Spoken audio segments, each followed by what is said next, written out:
Next, a Pfizer executive is admitting that the drug maker's COVID-19 vaccine was not tested on preventing transmission.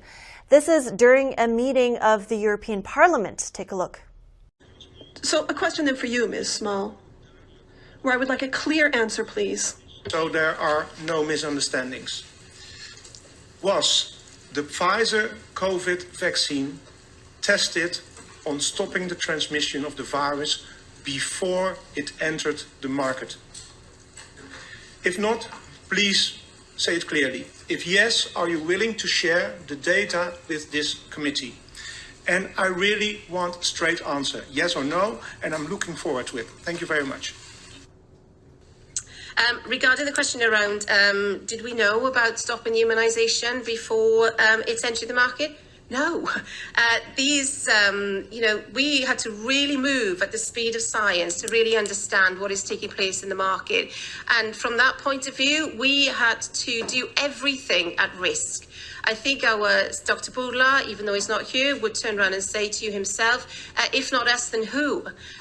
Dr. Bourla actually felt the importance of what was going on in the world. And therefore, as a result of that, we actually spent $2 billion at risk of self-funded money from Pfizer to be able to manufacture, first of all, research, develop and manufacture at risk to be able to make sure that we were in a position to be able to help with the pandemic. And I think that's why I feel very good when a recent paper from the Imperial College stated that in the first year of the rollout of vaccines, we saved 4 million people. So from that point of view, I feel that actually we were there when the world needed us to be able to make sure that we were able to help people around the world with vaccination as well as now oral treatment.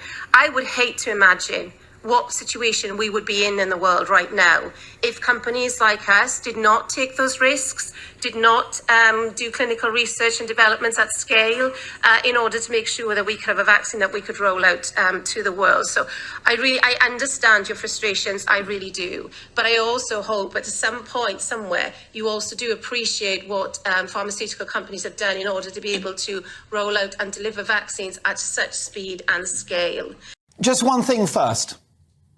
Joe Biden called it a pandemic of the unvaccinated. Andrew Neil, formerly of this parish, spoke of punishing the unvaccinated. Jeremy Vine spoke figuratively of holding people down and forcibly jabbing them.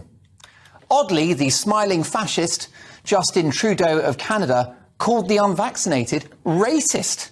Quite a leap, that one, and a bit rich from a man famous for blackface. But as a spokesperson from Pfizer admitted in the Dutch Parliament this week, the vaccine was never tested for transmission, in other words, stopping you giving COVID to others.